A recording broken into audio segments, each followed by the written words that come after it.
So let's talk about the label. Before we do that, however, I was going through your social media. I was going through Instagram, and I saw this video that you posted about 5 weeks ago. It's a fun little video. It was an unboxing of your record, of your vinyl. Personally, it's fun to do that. But I also find it like to be a super stressful process. And I had a bit of anxiety when I was watching you open that box, because I'm like, I mean, you wouldn't have posted the video if it was the wrong record. Maybe you would have, but how was that? Walk me through that process of unboxing. Was it your first record? It's the first record that I've pressed, period. So it's really cool. And then it's my own project as well. So it's even more exciting on top of that. It was nerve-wracking for sure, especially going back for weeks and weeks with like the pressing plant, getting assets figured out and all that. But I was like very excited, kind of overwhelmed, and then really worried to take a listen and make sure that everything sounded okay. Yeah, I did that, the exact same thing that you did. I did it about a month ago, maybe 6 weeks ago. And I pick up from the plant, the local plant, and I pulled over in a park, in a playground, and popped open the trunk and like used my car keys to open up the box. I should have filmed it. That would have been good social media content. But I was just nervous because it's like, you don't know what the color of the vinyl is going to look like. You don't know if like everything came through. It's just how things like actually print on that scale. That's right. Look like. Yeah.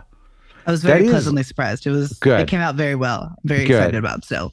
Well, I'm happy about that. And I feel like I know the pressing plant. I use the same one as you. And I felt like the process is like so much more refined of like making it and going through all the details. I had way more confidence than I imagined someone 20 years ago, like, you know, mailing away the audio and then waiting a couple of months, you know. I can only imagine. Yeah. Yeah. The audio too is like, you know, listening to make sure that there's no weird sounds or that it's even your music and not somebody else's music. Then it's like correct all the way through. I have a couple records that are just like within my collection where it's a misprint. So like side B is completely just the wrong record altogether that I purchased at stores. Those are it's like a fun thing to have, but I was like concerned about experiencing that, but we were all good.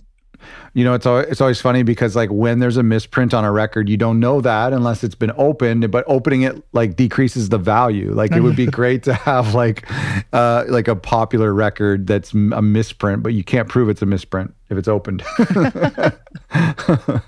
That's awesome. Well, congrats on that. So that was your first vinyl pressing for you and your project. Was it first for the label? Yeah, it's the first for the label as well. So far, Root Rot Records is really just kind of a label that's housing my own projects. Yes, good. It'll eventually be more than me. I have some friends that I'm still trying to be like, hey, let's do a tape run. This is exciting and fun, and I don't really want to profit off of your stuff. I just want to help you make things. Yeah, and it helps the label feel more legit. It gives a little bit more to it. Makes me stop calling it a fake label just like a little bit. Yeah. Well, we all still call our labels fake labels.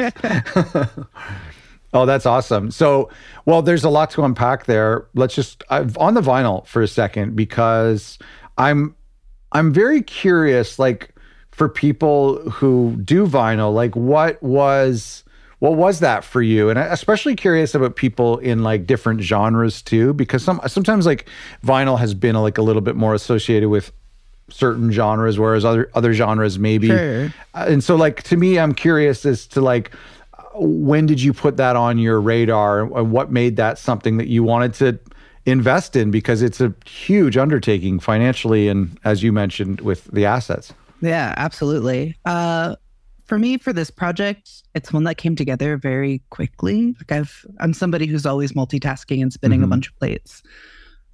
So this is like the second project that I'm releasing under the label. And it came together really quickly. And vinyl was such a pipe dream concept to me. It was like, oh, I don't know. It would be insane to invest money in this and get this pressed. I'm a no one on the internet. It's like, it's just my friends locally that'll like even know who I am doing anything.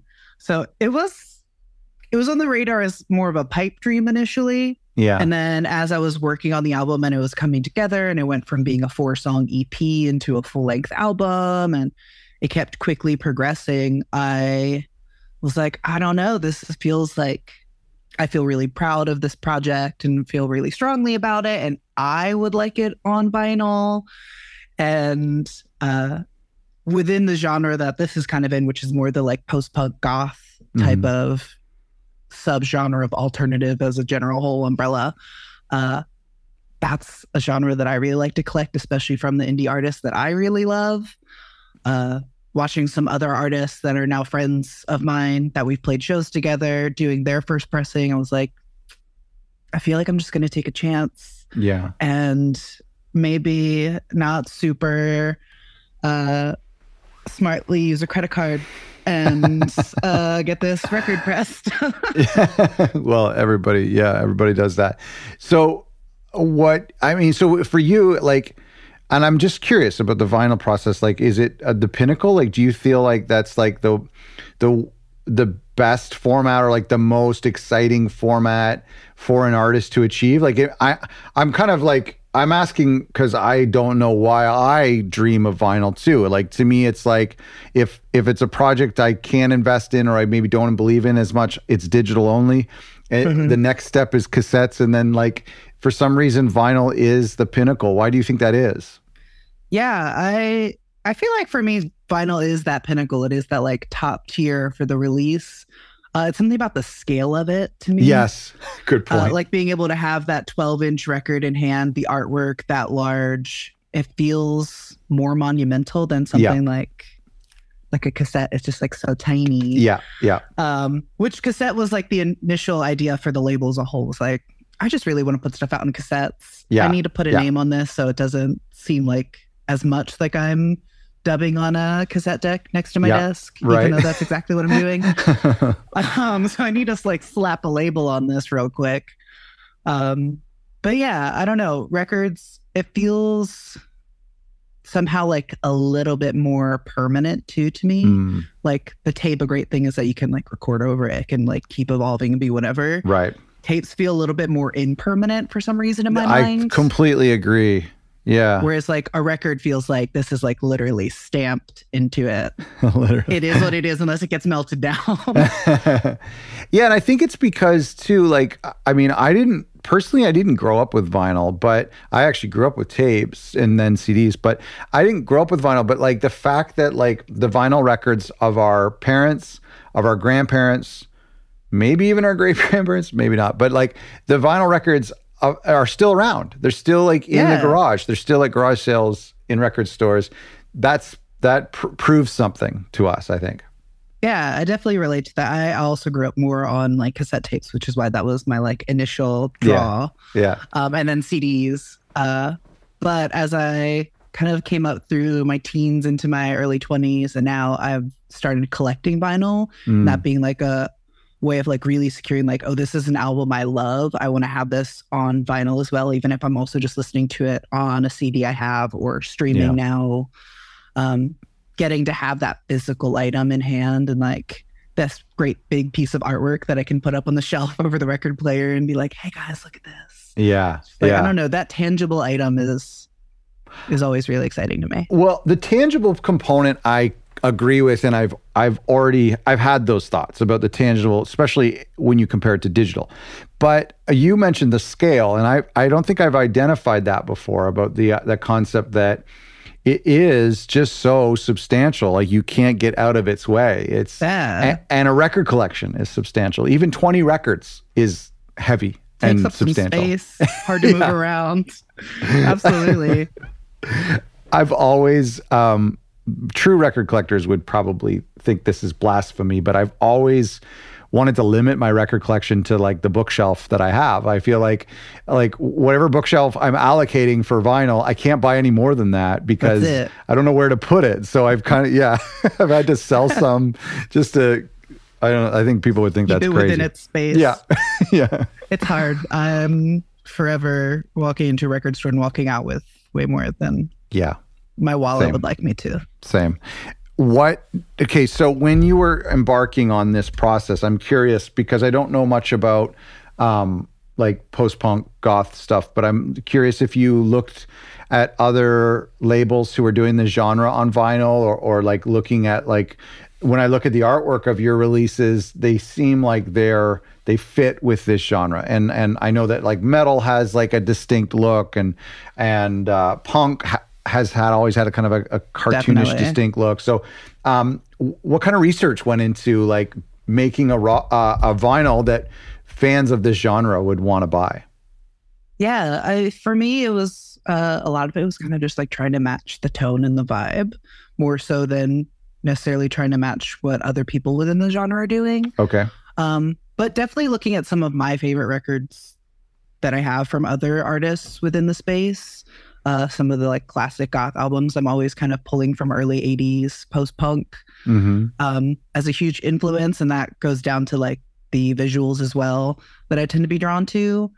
But the album cover itself came together super quick while I was recording the first couple songs, when it was just going to be an EP initially back in like March, April. And then like the decision for like packaging and black vinyl and that kind of stuff. I mean, you're a collector of this space, so you want to make sure that this record looks good amongst the other records, right? Yeah, absolutely. And then I don't know, I'm somebody who I always describe myself as like nerd adjacent. I'm always around a lot of nerdy people, but I'm like maybe not nerd in the same way. Okay. So they'll talk about their interests. And I'm like, okay. But what I will like nerd out about is like the center label on a record and like the details on that. So I had a lot of fun kind of putting that together, pulling from some of the classic like 70s releases, and the way that the information, the timestamp, all of this is set up on the record itself. Versus what I've been noticing a lot of is a lot of just like an image, and sometimes not even stamping side A or B on it. So I'm like, I don't know which side is what. You got to kind of look at the engraving and figure it out. So that's like some of the stuff that I got to nerd out about specifically with this release, and that kind of ties into the whole package of it and the way I wanted it to look. And then black vinyl is classic. It is classic. A lot of that was a price point thing for me. Definitely. If I magically get to do like the second run, I would like to do some sort of a fun color variant. But I feel like black really, it fits the genre, the tone, the sound. I went through a little phase where I was kind of like picky and snobby and I wanted color, but like I've now kind of come back to like black is reliable and easy to see the grooves. And so I'm kind of come back around. And like, for folks who are embarking on vinyl, it's like there's the setup charge and then the color charge. But it's like if you want to do the cool splatter stuff or like the color in color, that's two times that amount. Absolutely. And so, yeah, it's one thing to just do clear or white, as I've been doing recently, but like to actually mix colors, that it does get pricey. It adds up really quickly. And especially when you're doing like a small run, I did 100. Okay. A pressing of 100. So like I did the smallest I could do for it. Which was fun. I hand stamped them all with like a stamp that I block print carved to say like first pressing out of 100. That's a good idea. That's a great idea. But with all that, it adds up very quickly. And if you're trying to do a small run, going for black was just like the most cost effective route, because it's probably smart. It's funny you talk about the label or the record label to bring it all back to the origins, but this like, it's funny you talk about that because that's where like I suck the most at like thinking of what to do, because I'm always thinking about the cover. Then I like to think about the back cover. That's like my second favorite. And then I'm like worrying about the color and then sometimes the inserts. By the time I get to the label, I'm out of ideas. And that as a music collector, as a vinyl collector too, I agree with you. Like there's this trend, I've actually done it, so I'm being completely hypocritical here, where I'm like, on one side of the label, I'm like, this side, track listing, that side, track listing. Have you ever seen that? Like on one side of the label, it says this side. And so it's like, but I always have to do this incredible mental math to be like, okay, so wait, that side is side A. Like, anyway, I hate myself as a music fan. Some of my favorite records are set up like that. And every time I pull it out, I'm like, God, why? It's so hard. Why is this the decision? What's going on here? I know. But yeah, it's not a detail that everybody pays attention to or cares about. It's just one that I get like dumbly excited about designing and had honestly too much fun making. I think just a PSA here for folks listening, the lack of identifying side A versus side B, even though you just want to be cool and minimalist and stuff, is a huge problem. And it's a problem facing our society today, is not really knowing what side A and side B is. This is the soapbox. This is the hill I'll die on. Please, we need to know the grooves. That's a good point too. I mean, I guess you get to a point where you go, oh, I think I know this album. Right. This side A starts with a short song. I've been looking at like the etching along the inside of the label. Oh, smart. Yeah, so I'm like, there's an A there. Cool. Okay, that's smart. Yeah, there's this one record. I won't put them on blast, but there is a one record I really do enjoy listening to, but I have never, on one side, it's the information, and on the other side, it's just like a kind of abyss type swirl. And I don't know which one is side A and which is B, and it's not clear. You would think it's like, well, maybe it's the one with the writing, but it's like, but then sometimes they're like, well, maybe it's the swirl, and then the writing is like the backside credits. Like, so it could literally go either way. It could go either way. Yeah. I'll have to look at the etching. That's smart. Nice pro tip. Thank you. Yeah, you're welcome. Cassettes too, at the same time. Yeah. I do love seeing, like, in the kind of the horror genre and goth genre and punk genre, cassettes, like I feel like those groups do cassettes really well and do them a lot. And so you did cassettes at the same time too, is that right?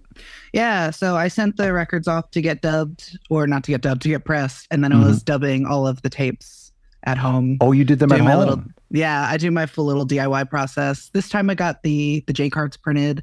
So I want to do like a lyric fold out on it, and that just, my printer is not gonna do that. No, it's hard. It's hard. But yeah, the tapes are doing at home, and I really like that. That's kind of a big feature of, or like a focus for the label for me, is having the like DIY hands-on feel to it still. So doing the stickers at home, doing the tape dubbing at home, having that kind of methodical process while I'm multitasking, doing other stuff, of course. Of course. Where do you feels like an important part. It does. I've heard that said before, and it is one of the things that you lose a little bit when sending vinyl to a pressing plant, having it come back in shrink wrap. Like, it's just that personal touch. So where are the tapes coming from? So I get a lot of the supplies from duplication.ca online. Okay. Yeah, shout out Canada. They have such a huge sheer amount of products available, and then different tape colors, and they'll have them preloaded for you with the time that you need. So I can get them on hand, tape over the tabs, get them dubbed pretty easily.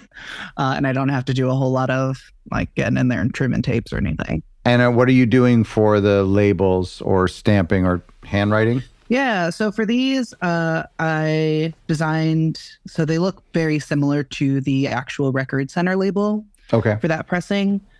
And I just end up printing them out. And then because I wanted them to have a little bit more of a sheen, I ended up hand like sealing them with like glue sealant before peeling them off. And it was kind of cool because it gave like a little bit of a texture that wasn't intended, but I really liked the finish on. Are you talking about like the type of thing you would like seal wood with, like a gloss? It's like a craft sealant. So this stuff is called Maker's Magic. It's like for sealing. It's like a heavier duty Mod Podge, if you're familiar with that. Nope. It's crafty stuff. But it's like, so this is a Michael's product? Watertight seal. I think you have to order it. It's an indie company. Oh, okay. Yeah. Interesting. It's really cool though. Yeah, it creates a very like hard kind of shell to it, so the ink doesn't run, especially when you're printing at home. I love the I love the idea of getting a bit of texture as well. That's really cool. Just like adds a nice little tactile. Yeah. And so you're painting the things, and I got to Google this, but you're painting the things and before you peel them off. Yeah. So I was just doing the whole sheet at a time, letting them dry, watching the pages curl up on themselves, and peeling them off, hoping that you can still get them off. Stickering them as I'm dubbing each tape, so I know what side's what. Yeah. Oh, that's really cool. Nice little hot tip there for our tape community. Speaking of, and we're getting just so technical here, but speaking of tapes and side A, side B, One thing I've been doing the last little while, which goes against what we talked about with vinyl, is that I've been only doing the artwork on side A of the cassette, and just as a way to save money. So I would get them professionally done, and then I would pay for like a pad stamp, but just on side A of like a cool artwork. No track listing or anything, no A, B, this side, just the artwork on side A, which to kind of identify like this is side A. And then the side with nothing on it, side B. I don't know. I haven't had any complaints, but it's been an economic way of doing it. I could totally see that. I feel like something about it being on that and just having like an image on the front, it's giving a cover and then the back is blank. Yes. So that kind of tells you more of like what's side A and side B for sure. I was thinking into getting some like stamps made and kind of going that route, but yes, I ended up going the sticker route again this time. That's what we've done for all 3 releases. Well, you got to be careful, because like when you're getting the J cards done, and then you need cases as well, and then you're ordering the tapes, custom length and custom color, or not custom color, but like a color. And then if you're buying the craft glue and you're buying the stamps and the ink and stuff, you're getting close to what duplication would just charge you to do. Oh, for sure. Oh, absolutely. The unit cost is continually rising, because I also like to put like stickers. Yeah. And then I have a sticker on the outside too that I put on. So yeah. The vinyl, I have a whole lyric zine that I like hand stuffed in each one. So I cut all the shrink wrap open, stamp the inner sleeve, put stickers and like a zine in it, seal them back up.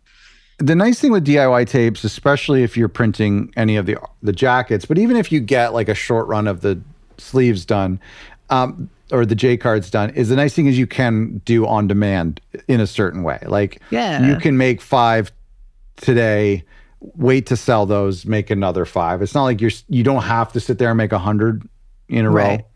Yeah. I think for this run, before the record came out, I ended up doing like 35, 40 tapes or something out of a 50 tape run. Good for you. And then I just have the rest that are like, well, we'll do those as needed. We'll come back to you. Yeah.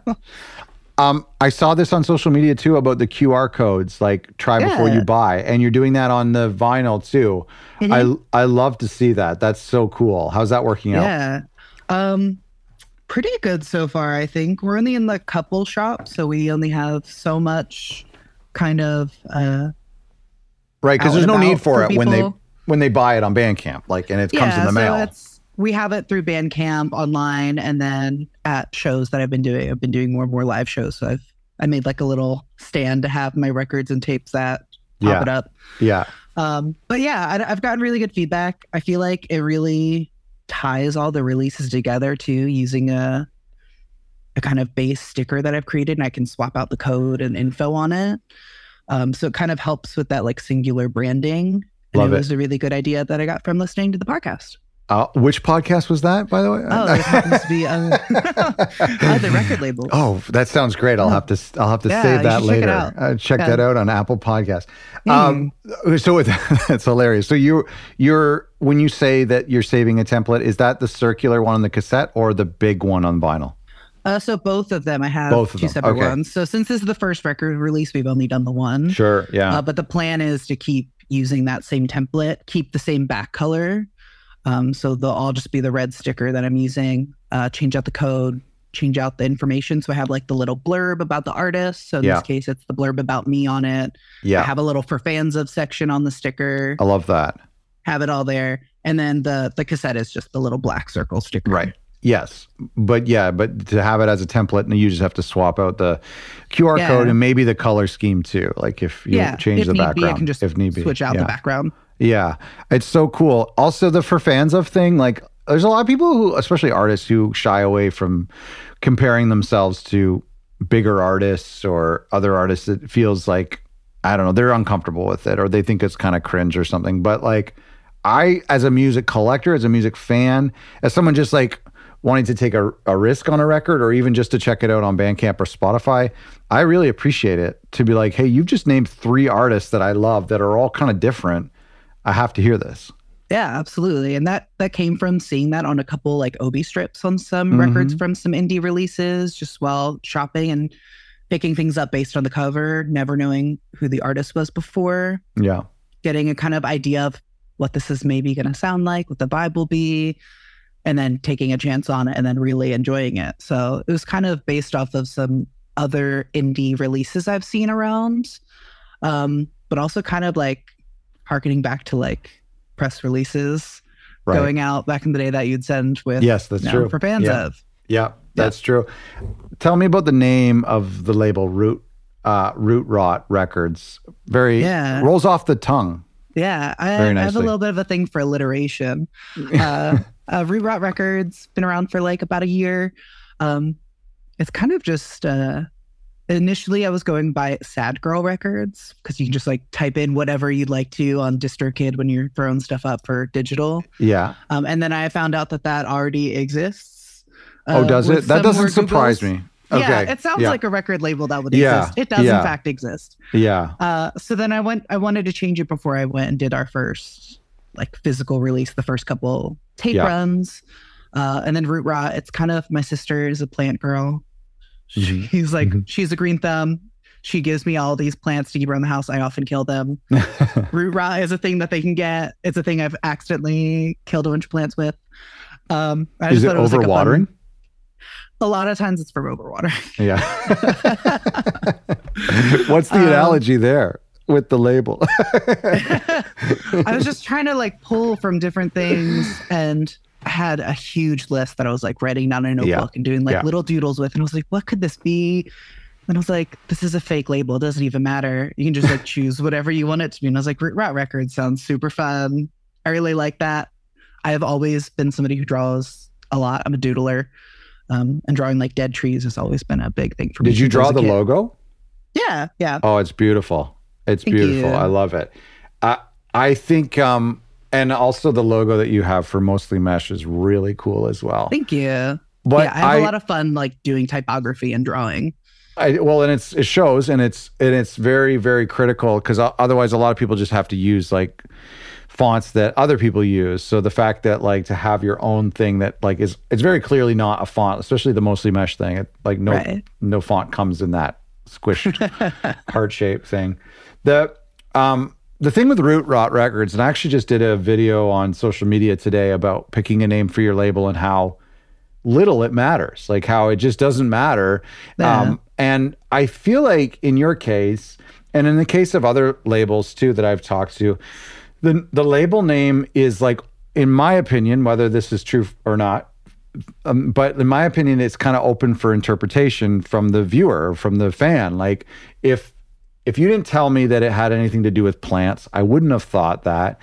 The idea of like roots makes me think of like organic community, like homegrown, grassroots, music communities that every town and every city has. And then rot makes me think of like something that is like somewhat displeasing, you know what I mean? Like something like something off, off would be the right term, people describe a lot of music, like some noise music as noise music is a compliment for some people, or like weird music is a compliment because there's something alternative, right? You said like the umbrella of being alternative. That was vaguely alternative. That was maybe an insult at some point to call something alternative. But like, anyway, so I'm just kind of saying like, it just shows that the label names fans can kind of adopt their own meaning. Yeah, absolutely. And it's kind of like, since choosing the name and doing branding and releases and stuff, it has taken on some more meaning. So it does kind of go back to the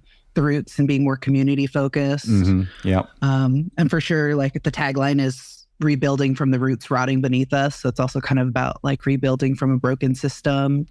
And finding ways of kind of subverting that as well. Since it's a label and a small press, we do zines and stuff. And a lot of that is very community focused here in the area. And you said you've been around for a year. What was the history of like, where did this idea come? Because I know you've talked about it like it being a house for your own music, which is like more common than uncommon. But of course, what's the history with that? Yeah, I mean, I think it's kind of been a thing that was in the back of my head is, wouldn't that be so cool forever? Since I was pretty young. When I was young, I would also, with a cassette recorder, I would sit in my closet and record fake little like DJ radio hours. as like a child. And part Oh, of that was also being like, oh, presented by blah, blah, blah, blah. And it would be right. like a record label or like an idea of like a Yeah. TV Yeah. station. I did, by the way, I did the exact same thing. I had a microphone and a mixer, recorded mixtapes for my friends, and I would speak over the tracks. Be So like, continue. oh, this one brought by. Yeah. So it kind of comes from that. And then making music all throughout my teens, it was really just as I started getting back into music, because I had a period where I wasn't really making anything for quite a few years. So it was stepping back into it probably early 2023 or so. Was when I was kind of coming back. I was trying to avoid some of the previous kind of cycles that I would fall into of not finishing or not releasing the music. So I just have like digital hard drives full of like albums worth of stuff that I never like actually finished, never did anything with. I wanted to be like, we're going to actually push through and release it, fake label, throw it out there. We're just going to make stuff. And then tapping more and more into the local scene and community here was kind of wanting to set the partial pun intended roots to have more structures to do things with others. Well, I from the first part of what you said, it's interesting because so many artist-run labels, so many artists in general have hard drives of music like you've referred to, and sometimes even finished albums with artwork and track listing and stuff. But there's been nothing to kind of push them over that edge, or their insecurity has like won over their desire to release something. I feel like, and I'm always advocating for people to start record labels. I'm always advocating for artists specifically to start record labels. And so the idea of like the label being an accountability in a way, like an accountability outlet, as to say, like, this label needs product. It needs releases to exist. So please finish that album. Feed the label. So is that true? That it kind of like tipped you over to say, okay, we're finally going to release something? Yeah, I would think so. Because I threw out, literally without any promotion or saying anything, I just like dropped an 8-track EP. It's like 18 minutes long. And I was like, I put out an EP. Goodbye. See ya. And then a couple months later, I made another EP, and I was like, well, I guess we're making something for this label now. We have a new thing to put out.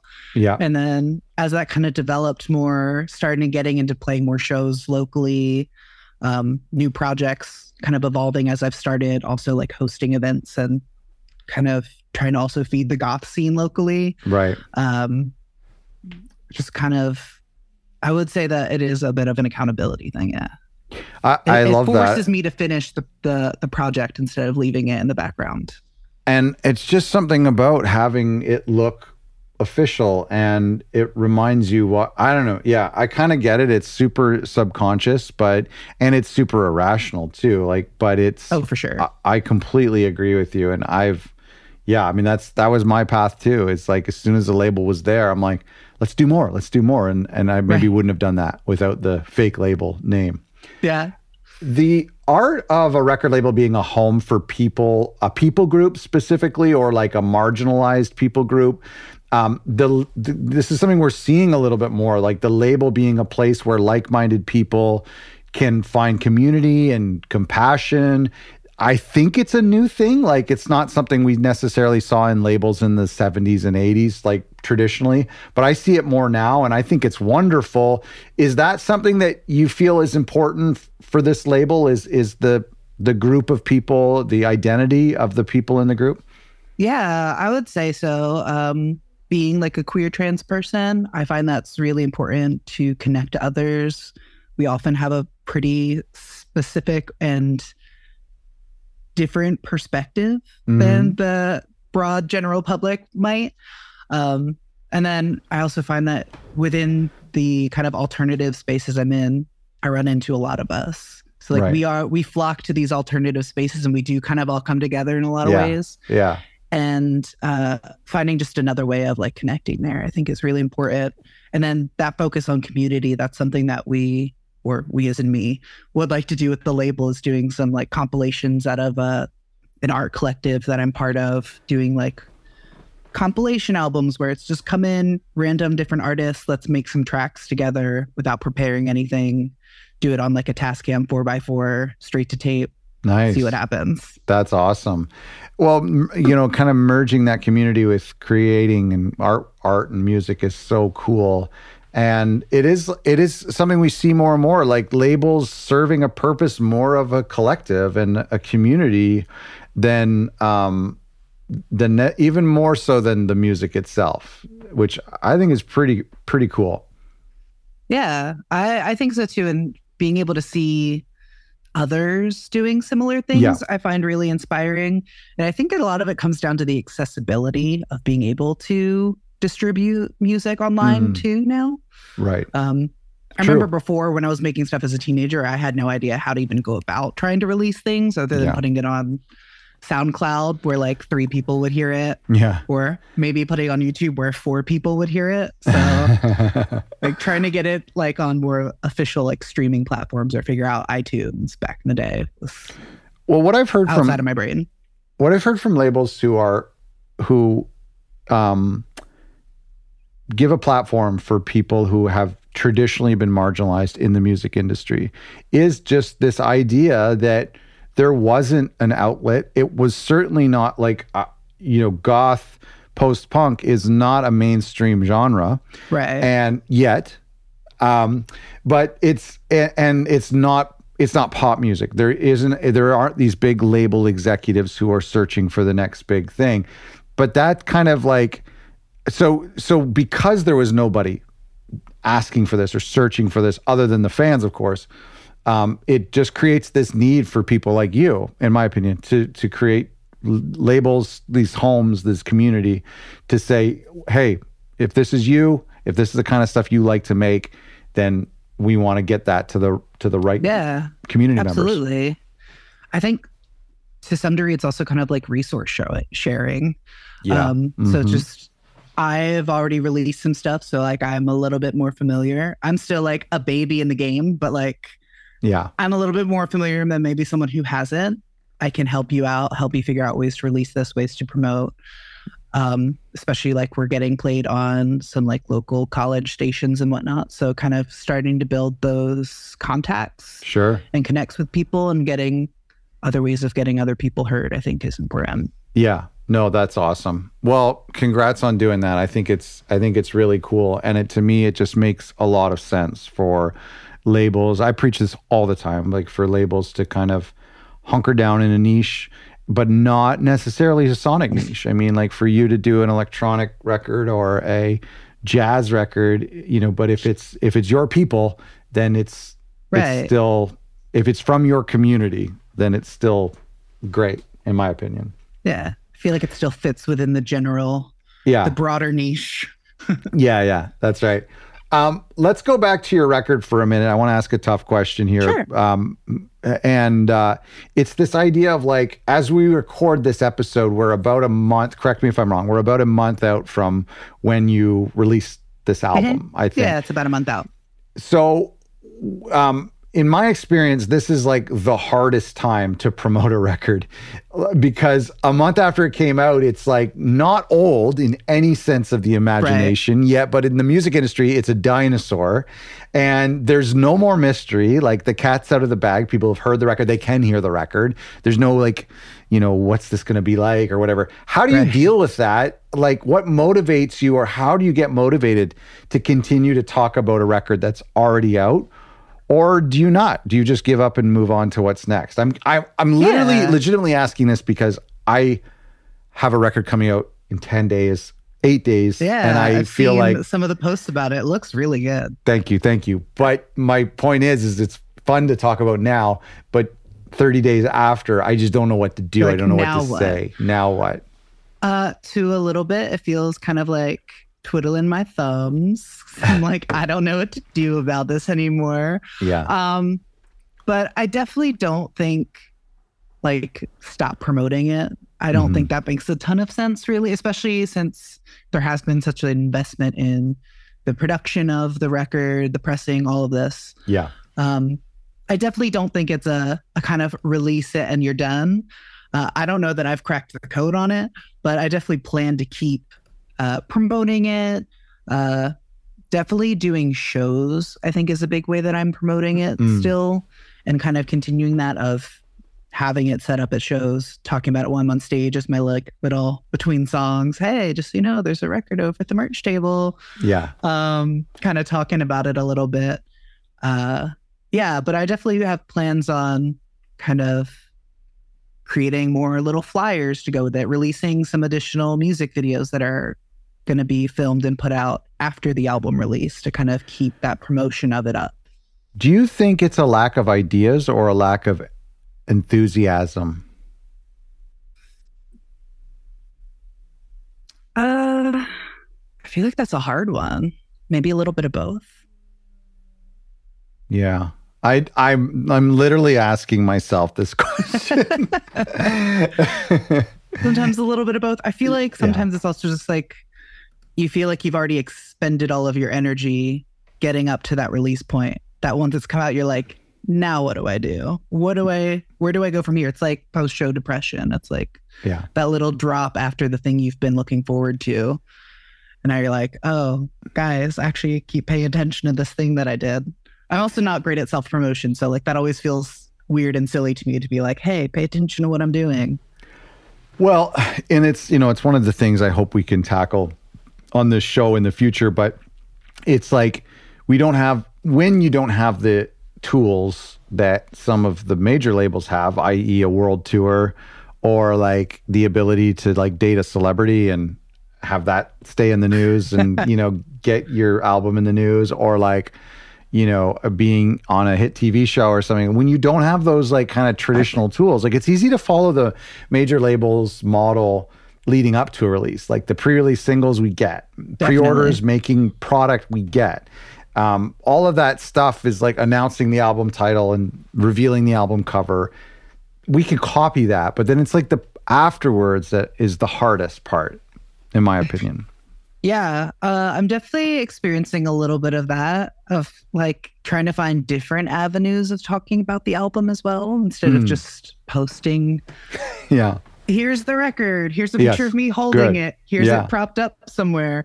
So it's like, how do you find out other ways, especially without some of the avenues that some of the majors would have of like getting you cross promotions or going on shows and whatnot to talk about stuff.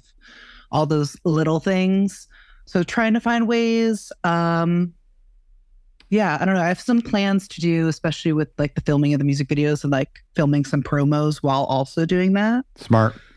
I have an idea of making a few little more infomercial things that are silly and like fun to my brain that will hopefully bring some more eyes. And I think as much as people don't want to hear this, I think the answer, and I'm not saying I'm going to do this because I'm lazy, but I think it's video content. I think it's like behind the scenes video content. And actually, specifically, if you can do it vertically for social, great. But like, I also think there's a little bit more girth to it being done on YouTube and a little more depth. If like, for example, like I would be really, even though I'm in the industry, I would be really interested in like your process of like, how did you design the cover for going to the pressing plant? What was what did your emails look like to the pressing plant? Like, how much did it cost? Show us the invoice. Right. Like, there's things as a music fan, I would be interested to watch a 10-minute YouTube video of you just showing us the process. Step 1 was finding a pressing plant.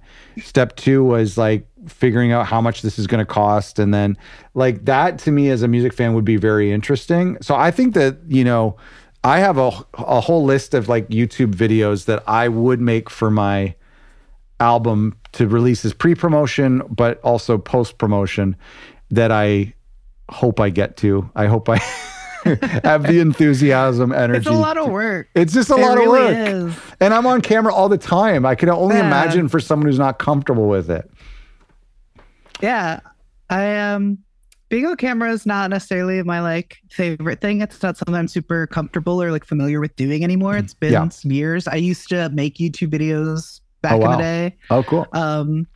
But yeah, I think that is a good idea and something I would definitely watch too. I know there's a couple like indie labels that I like to watch what they're doing, even if it's just kind of like a studio vlog of them going about their day and like I'm packing an order over here and I'm working on some cover art over here and then later in the day I'm mixing something and kind of spinning all the plates.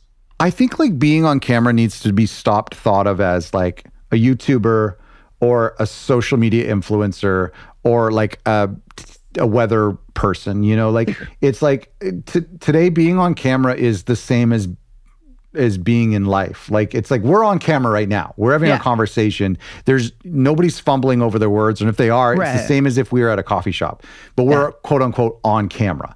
And this is great. Like the people are going to watch this and enjoy this. And so like, I just feel like we need to kind of like put out of our mind, do I look good? Is the lighting good? Like, it's just like, it's on camera is now kind of just real life in a weird way. Yeah, absolutely. Especially with like cameras in our phones. We're on phones all day long. Yeah. So we have that there instead of trying to like put something on. I think the putting on of a persona or like an identity or like that's totally true. Totally true. Makes it a little bit more daunting. So if you are just maybe a little bit more real, it probably remove some of that. That's a great point. And also the thing that I like I'm more attracted to about YouTube is the idea of like, it seems a little more raw than TikTok. Whereas I feel like TikTok is like, there's like cuts and editing and For sure. the music and stuff and like vertical nature. Whereas like YouTube, people are a little bit more used to like, well, this, for example, this hour-long conversation will be on YouTube unedited in this form, and people will watch it. So I feel like that's why I appreciate actually about YouTube. It's a little bit more personable versus the like super edited, compressed, like short form content of it all.